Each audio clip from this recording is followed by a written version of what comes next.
I was going to really enjoy being here at Westgate because North Alabama is very well represented on your staff. So shout out to the Huntsville and Fayetteville, which is practically Huntsville now, section of the country. I am honored to be with you to talk about a topic that I have grown in my understanding, but also my passion about. When you talk about technology, likely the first thing that comes to your mind is the latest and greatest iPhone or some kind of new innovation. But I would rather start in the 1980s. In the 80s and in the 90s when it was syndicated. This young man, Tom Selleck, had a big impact on myself and the people in my world. He was the definition of what some kids today might still call Riz, although that word is also on its way out. You'll notice the length of the shorts would not be allowed at most of our Christian Bible camps. The presence of a half-button shirt is just kind of, flying in the face of those of us who are not built like him, and his mustache will never be duplicated. I'm sorry. For some reason, the mullet and the mustache have decided to make a comeback. And I blame Maverick. The movie Maverick set men's grooming back about 30 years or so. But I start with this because if you fast forward to today, we haven't really evolved very much from there, right? We haven't developed a lot of newness. I've got a pair of Birkenstocks that my mom refused to buy for me when I was in middle school. So I mowed grass a lot of yards to buy a $100 pair of sandals, as she would describe them. I still have them today, which is fortunate because Birkenstocks are back. Birkenstocks with socks, Birkenstocks. I actually went and my dad, he's got a really good collection of old vinyl records. And in that collection, some of my favorite are the old Simon & Garfunkel albums. There's an album there. It's not Bridge Over Troubled Water. I forget which one, but on the back, they're sitting up against a fence in New York City.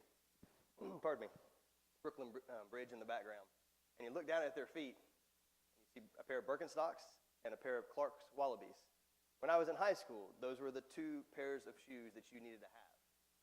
I tell you that to say that I believe there's nothing new under the sun. So hang on to your Jordache jeans, hang on to whatever you're wearing today, because in about 30 years, you'll be able to sell it for twice as much as you paid for it. We're not that original. But I think Satan wants us to think that we are. If you consider yourself an older person, when you see someone you consider to be a younger person holding a phone and looking down at it, there's probably an initial reaction that you have. The other day I was at a good old meat and three restaurant, and I walked past a table of 4 folks all looking down at their phones. Every one of them, I guarantee you, owned a AARP card. Right? They were probably in their 60s. Technology is not exclusively a young person thing. Technology is not exclusively a teenager or a family of teenagers thing. We all live in the midst of the digital age. And so when we talk about technology, today we're going to start talking about the generation gap because I think it's something that is more perceived than real sometimes. I think our experiences at their core, the spiritual side of that, it's all the same. The packaging is what looks a little bit different. How does your relationship with technology impact your relationship with other people? We need to be aware of that. We need to ask that question so that we don't allow Satan to continue to divide us. We're going to go through, this first session is heavy on statistics and some data, so stay with me. We're going to get to the spiritual reasoning for that, but Jean Twenge, about 2 years ago now, published a book called Generations, and in that she pulled from the largest data set that we have based off of generational trends, and it's an excellent read. I would highly recommend it. But in that, she noticed a few patterns and a few things that we can connect dots, things that we consider to be contemporary issues, have very deep roots 50, 60, and 100 years ago. The silent generation, according to her dates, she dates them between 1925 and 1945. They came right after the greatest generation. So imagine that. You're living in the shadow of a generation referred to as the greatest generation. What does that do to your psyche? Anybody the second born in their family? So you get it, like you understand, right? Like living in that shadow. Silents were twice as likely as those in the greatest generation to believe that traditional gender roles were not necessarily better. We think in terms of gender roles as being a contemporary topic. But you go back to the 20s, 30s, the 40s when they were growing up, coming of age, and about mid-century, opinions were starting to change. Within 2 generations, opinions flipped with the greatest generation supporting traditional gender roles and most boomers disagreeing. So keep in mind the silents are stuck between 2 very interesting groups of people. And we see all this with hindsight, but we have the greatest generation, and they're called that because they went through a lot.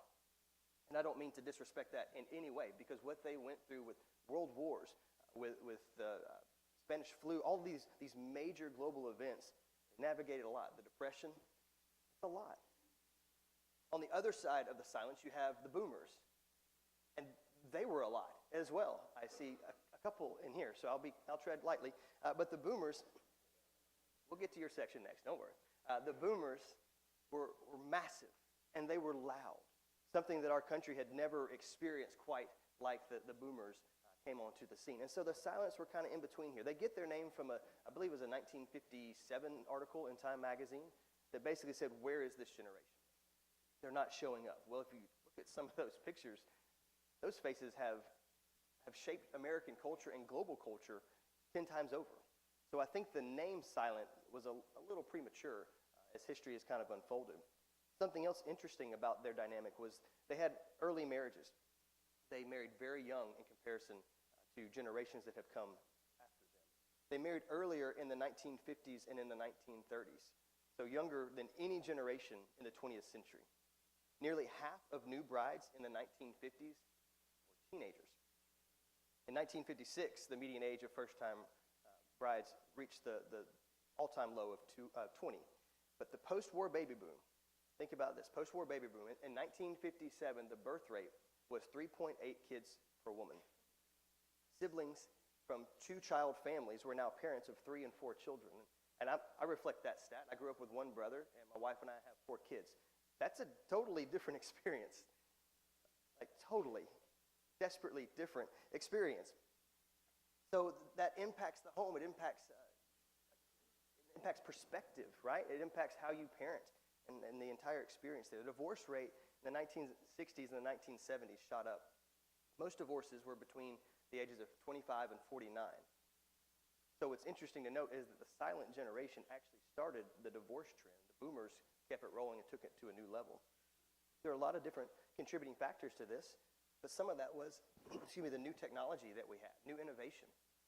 You had the women's movement that happened during this time because home innovations with new appliances made the home a little bit more efficient. And so there was another opportunity for women to be into the workforce. They achieved more job equality. So there was less, the dynamics of the family changed, the home changed. Remarriage became very common among this generation. 60% of men and 50% of women remarried within 5 years. Technically also within 50 years, within 5 years. You think of some of the most transformative personalities of this time. Elizabeth Taylor married 8 times. Johnny Carson, 4 times. Larry King, 8 times. So what's interesting in this attitude is there wasn't a big push to live together. There was a big push to then remarry. They just did that a lot. Whereas today, you'll live with several partners before you get married. The pattern is really the same. The difference is whether or not we're going to go to the courthouse. But again, more of a connection, more similarities between today and yesterday than differences, just packaged a little bit differently. They were considered the most marrying generation of the 20th century.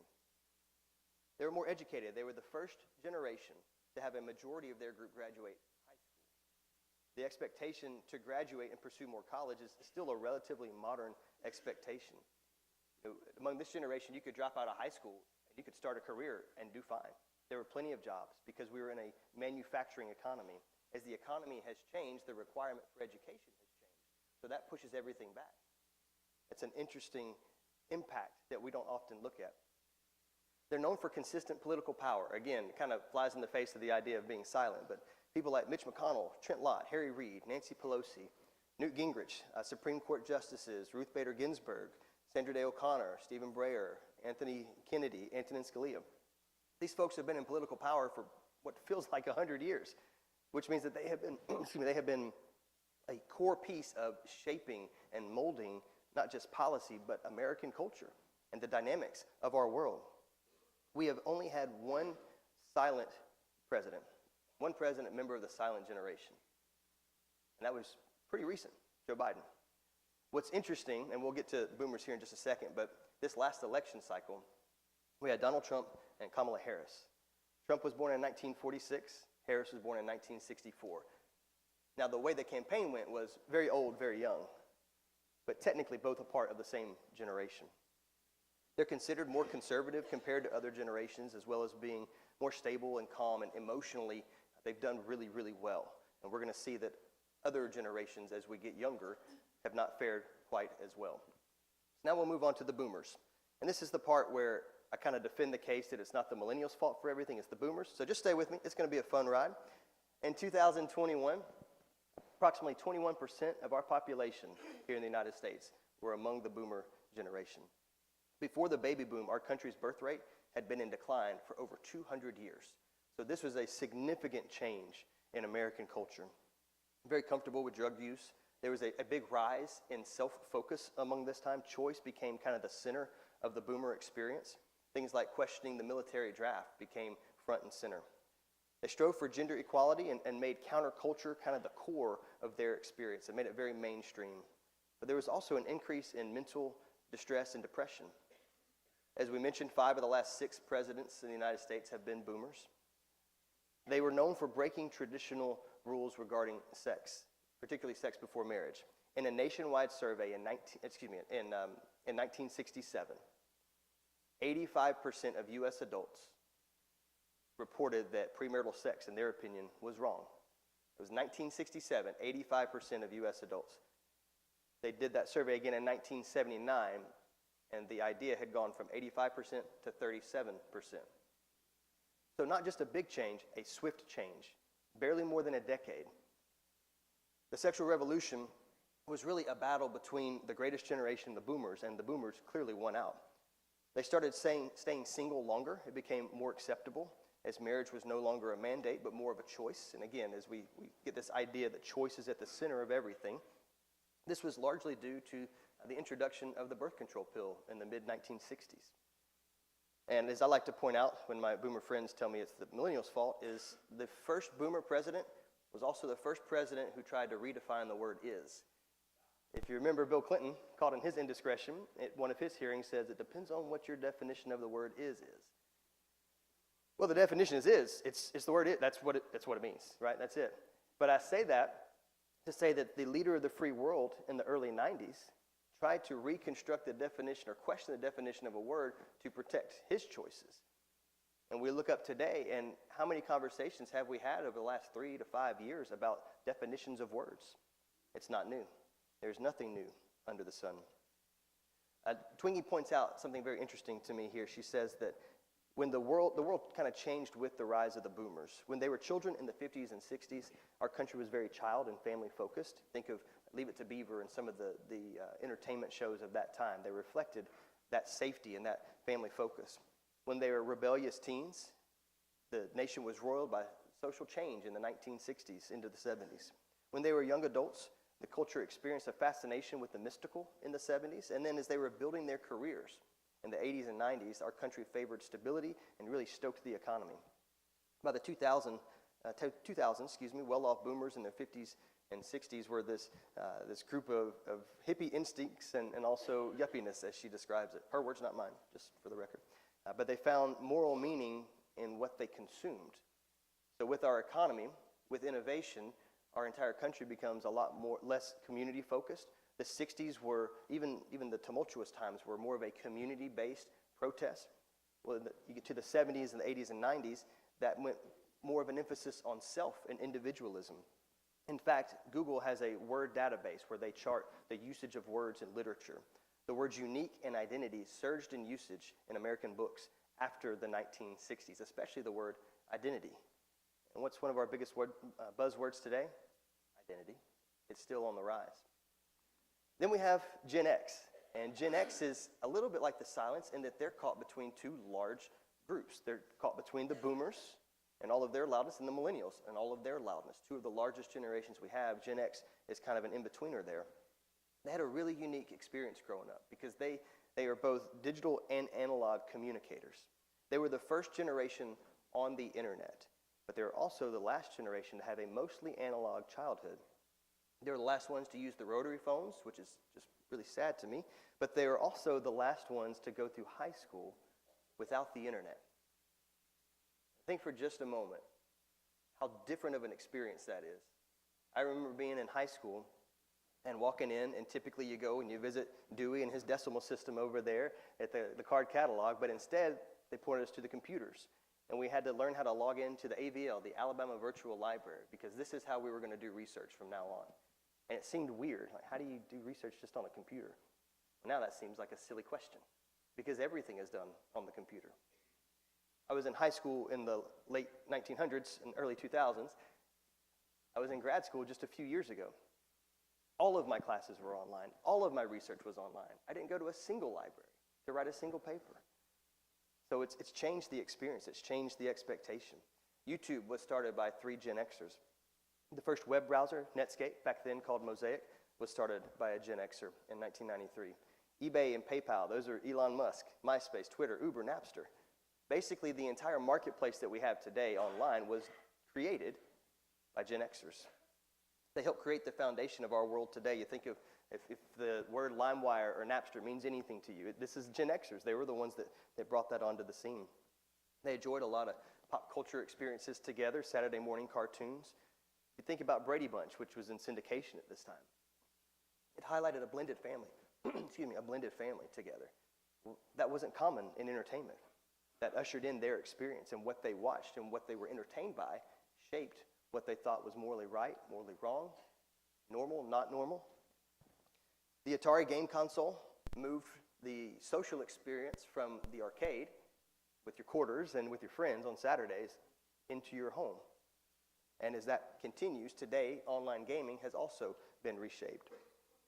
There were also children of divorce, as divorce became much more common among the boomers who got divorced.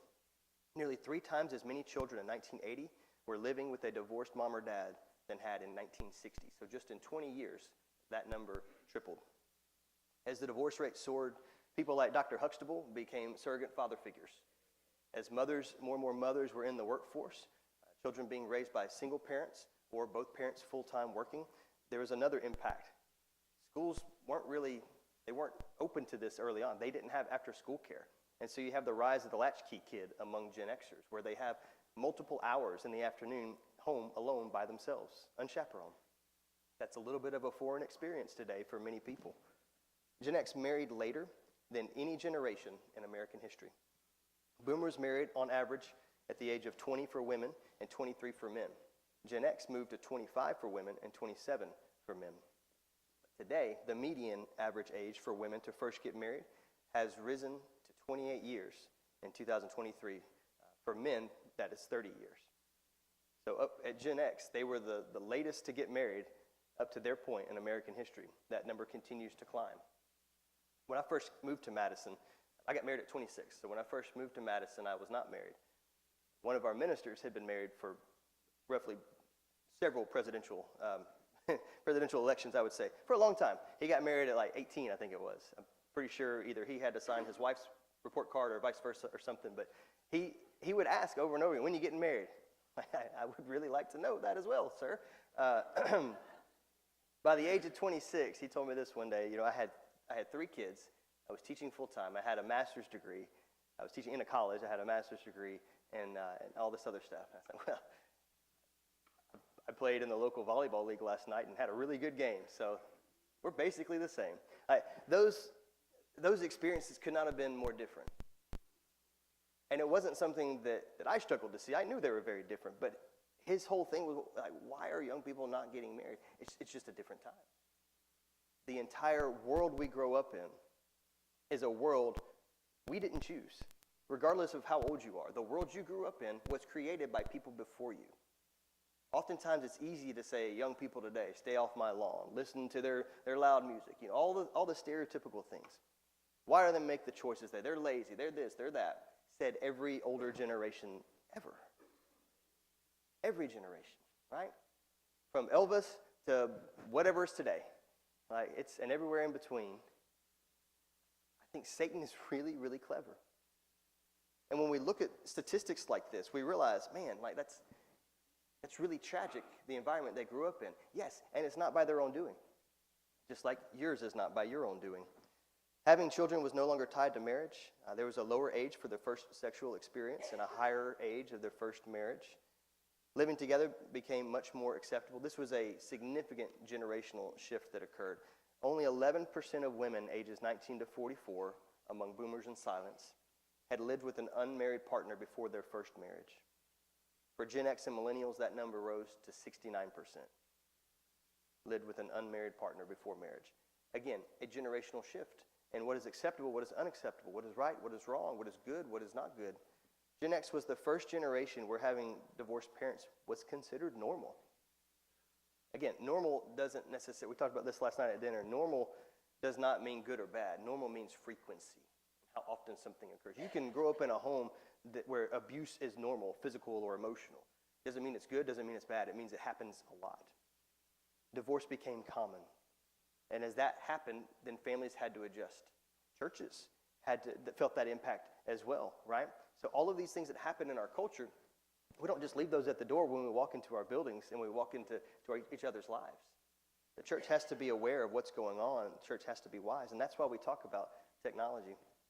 Shorter childhood meant longer adolescence for Gen X. There was, as I mentioned before, the rise and the fall of the latchkey kid under their experience. Organized after-school programs weren't normalized until the 1990s. So schools were slow to recognize that mothers were no longer at home when children came home from school. They also had a high self-esteem, and they focused on self as well.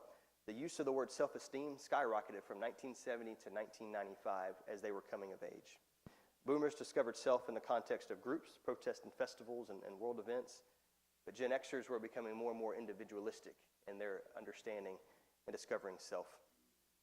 There was a growing divide between rich and poor, again, as we start to see the decline of manufacturing among their generation. Now we get to my people, the millennials. The millennials were the most planned and wanted generation in history. And that's strictly due to technological innovation. Both the birth control pill in 1964, but also fertility treatments, fertility technology that had been introduced in the 80s and 90s. Families now could plan exactly when they wanted to have kids. And they did. And so when you are planned and you are wanted from that standpoint, everything about your experience growing up is different. Previous generations allowed their children to do more because the parents had to do more outside the home. Well, now the millennials had parents all over them. They had other adults in their life all the time. The experience in young childhood is going to change. They are relentlessly self-confident, oftentimes for no apparent reason. We had to make sense of the world through events like 9/11, the housing bubble, and the dot-com boom. After 2000, the first singular pronouns began to take off in literature and there's a decrease in collective pronouns. So again, this more individualism began to take rise. Students spent less time doing homework. There's actual data that supports the idea of grade inflation. And so less time was spent studying, but high grades were still given. So what happens when you get a lot of achievement without a lot of struggle to gain that achievement? Well, you don't get resilience. You get an inflated sense of self. And so then when you're told you got to go to college and get your degree because there's this job market out there, you graduate college and there's no job market out there, the sense of self crumbles. That resilience is not there. And that's what we see among the millennials. By millennial adolescence, grades went up, but study time went down. So there was evidence of this boosting empty self-esteem. They were considered digital natives. This generation came of age as the internet was advancing. Music and entertainment moved from going to Blockbuster and Movie Gallery to downloading it from LimeWire. If you don't know the experience, one, of dial-up, clicking the button and then waiting and hearing and waiting for 5 minutes for that to come on, going on to LimeWire to download what you thought was a Dave Matthews album, only 7 hours later to find it was Conway Twitty, that's devastating.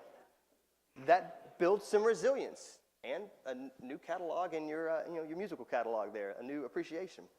This is what the millennials grew up with. They didn't go to the record album. They didn't go even to the 8-track player. They were in cassettes moving into CDs, and then the mini disc had like a little blip during that time as well. They were highly educated. They were the first generation where more than 1 out of 3 had a 4-year degree by their late 20s. So what started with the silence continues through the boomers, Gen X, and now with the millennials. Social norms shifted to pressuring millennials. The expectation was to go to college. They were also high earners, despite what we may feel. In 2019, households headed by millennials actually made more than silence boomers and Gen Xers, even when you correct for inflation. They were politically participatory as adults. So in 2020, they were more likely to vote more Democrat or a liberal agenda, more so than older generations. So as you get older, typically you become more conservative from a statistical standpoint. 6 out of 10 identify as Democrat, 4 out of 10 as Republican, excluding independents. So the political landscape began to shift. And as these voices got louder and the platforms in which we could amplify our voices got louder, it created a really interesting political landscape that we all suffer through today. This makes a big impact when elections are determined by just tiny percentage points and are broken down according to all of the granular demographics. Another opportunity for us to see each other in a divisive way that I think Satan leverages really, really effectively. A lot of major tech developments during the millennial experience, the internet being probably the most prominent. Cell phones become more mobile, DVR, social media, the way we consume entertainment, and the centrality of entertainment. Because what used to be in the living room was a fireplace with a mantle is now the mantle has a TV over it. And the focus of family life is centered around entertainment. We have the internet and TVs in our cars. We carry these little rectangular TVs with us everywhere we go. And so if you grew up in the 50s and 60s and you watched man land on the moon on this little tiny 13-inch granular black and white, well, now we can take that little black and white TV with us. And the amount of content we consume is not limited to 3 and 4 networks. It's unlimited. So the experience is packaged differently, but at its heart, we all like to be entertained. But technology has allowed entertainment to be a major focal point. Gen Z is the next generation, and I will start by saying this is an unfair representation. We're going to get to more of some of the Gen Z information in our next session. But I want to hit some highlights here. And again, pointed out by Jean Twenge, pretty sure she's a boomer, so don't be mad at me. Not the greatest at conversation and confrontation, because their in-person skills have been impacted by an online environment, more so than any generation that the world has ever seen. Very outspoken, not afraid to quit, but sometimes afraid to ask for help. 23% of our population in 2020 were Gen Z. They're a big group. There's an emphasis in gender fluidity. LGBTQ community has really risen at the heart of their experience. They're growing up more slowly. There's a delayed adulthood that's taking place. They're drinking, having sex, and driving later in life. Milestones and rites of passages that were once common among all generations have changed under Gen Z. They're racially conscious. Stats would show they're dissatisfied, depressed, and pessimistic. However, that's what some of the research says. There's also quite a bit, I think, to be excited about. The Gen Zs that I know are ready to find a cause to promote. They're ready to get active. Oftentimes, they just don't know where to look because older generations have not taken enough time with them to get to know them and to help direct them. They're extremely creative, and they have some unbelievable tools at their disposal. And they're really great at changing my phone back from Portuguese into English when somehow I press the wrong button or my kids have messed with it. But not just that. There's some new data out there that's really important for us to highlight. In 2018, just 4% of 18 to 24-year-olds said that they attended church at least monthly. Today, that number has risen to 16%. That's a 4x increase. Young men have increased from 4 to 21%, young women from 3 to 12%. This is now the second most likely age group to attend church regularly. 3.7 million in 2018 to 5.8 million in 2024. That's an increase of 56%. There's a lot to get excited about among this generation. The world in which they have grown up in is completely different than the world that any of the rest of us grew up in, even the millennials, the closest generation. And I think part of the struggle is that we were slow to calibrate our language, so to speak. We were slow to find the commonality, and we were quick to judge in many, many ways that wasn't helpful for either side. This world was created with us in mind. God, in my mind, God put each of us here in the digital age to flourish and to be successful for his kingdom. So our job then is to become more learned. Our job is to think deeply about the time in which we live. We've got Gen Alpha. There's been a couple other names floated around for them. We don't know what'll stick. But this is my kids' generation. We don't have data on them yet. Right now, they're known for being a little mischievous, incredibly adorable and cute, and also pretty athletic in our house, which means that we also have some stock in sheetrock companies with 3 boys. So a couple more things to highlight, and then we'll land the plane here. The tech revolution that came about in the 50s and 60s and 70s can't be understated. Manufacturing economy was the economy we had at that time. Manufacturing today is 6 times the amount that it was in the 1950s, but it uses half the amount of people, and that number is likely to drop with companies like Amazon. If you go to an Amazon warehouse today, you see a whole lot of robots. You see very few people, or a decreasing number of people. In the age of AI, some of that will be directly impacted. Manufacturing today is very different than it was just 50 years ago. There's an extended education that's needed now. In a manufacturing economy, like we said before, you could drop out of high school, even middle school, and start working in a factory, and you could have a long, successful 30, 40-year career. Well, that's different today. Most jobs require some minimal level of education, whether it's high school or even college diploma, and many of them require more specifics than that and more credentials than that. It takes longer to prepare for a knowledge economy than it does for a manufacturing economy. So people are in school longer, which typically pushes family later, marriage as well as kids. That's a difference. It's a significant difference in the experience. As we mentioned before, the sexual revolution of the 60s, the birth control pill that was introduced in 1964, broke the link between sexuality, reproduction, and marriage. Most people today begin being sexually active 10 years or more before marriage. A longer period now where kids are making and breaking relationships. Sexual intimacy, as we'll get to this afternoon, has a very specific purpose. And that purpose is not pleasure. That is not the pursuit of it. The purpose is to bond, and to bond deeply, to build a resilient relationship. And yet, over and over again, for 10 years now, the norm is to have multiple sexual partners and then intermarriage. Well, that's a completely different approach than previous generations. And we don't talk about that. We talk about that topic. What's the least talked about book of the Bible? It's not Revelation. We love a good dragon story. It's Song of Solomon. Because if you read it, it makes us uncomfortable. Husbands, your challenge this week is at some point find a passage in Song of Solomon, send it to your wife. All right? I'll give you a hint, Dancing Fawn. Start there and just see what happens. That's an intimate book that makes us uncomfortable to talk about. But what happens when we don't talk about marriage? When we don't talk about sexual sin at church? Doesn't mean it ceases to exist. What it means is we never talk about it in the context of God or his people or his scriptures. And as we talked about before, entertainment has taken the forefront in our families. And guess who talks about it? Everybody else. Everybody else who doesn't understand the design and the purpose. Everybody else who wants to manipulate it. So when we don't talk about these things, when we're not learned about these things in our scriptures, we do ourselves a disservice. We sabotage the next generation before they even begin.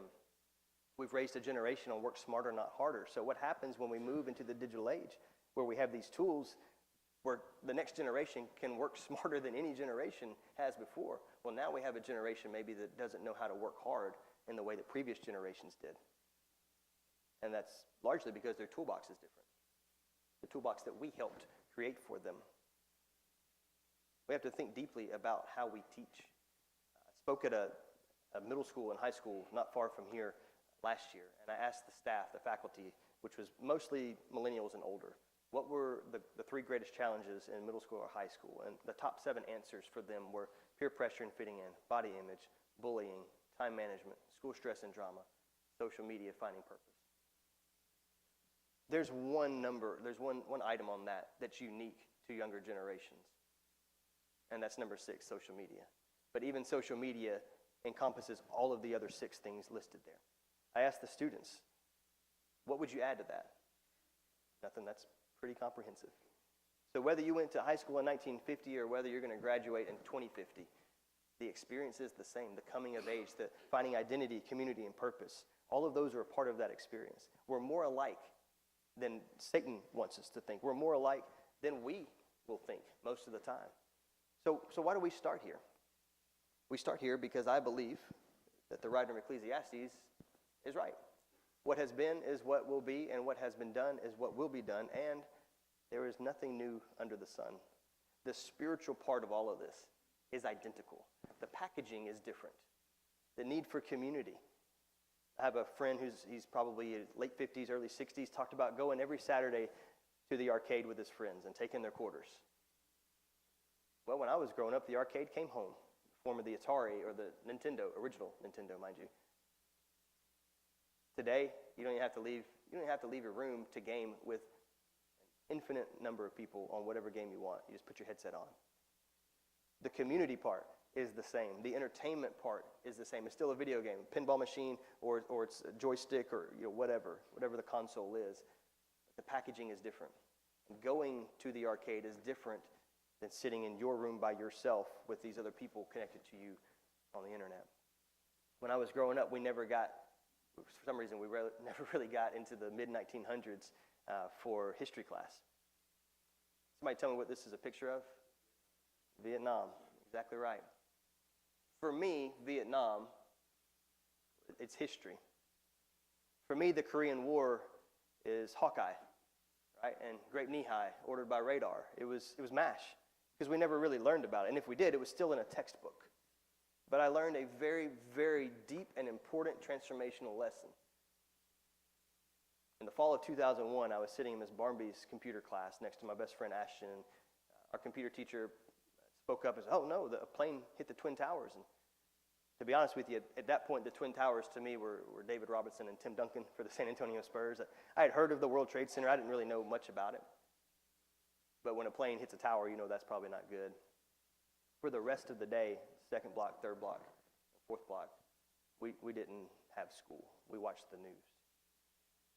Today, when my kids learn about this, for them it's history, but for me, they're memories. When I hear music from that time, I still get chill bumps.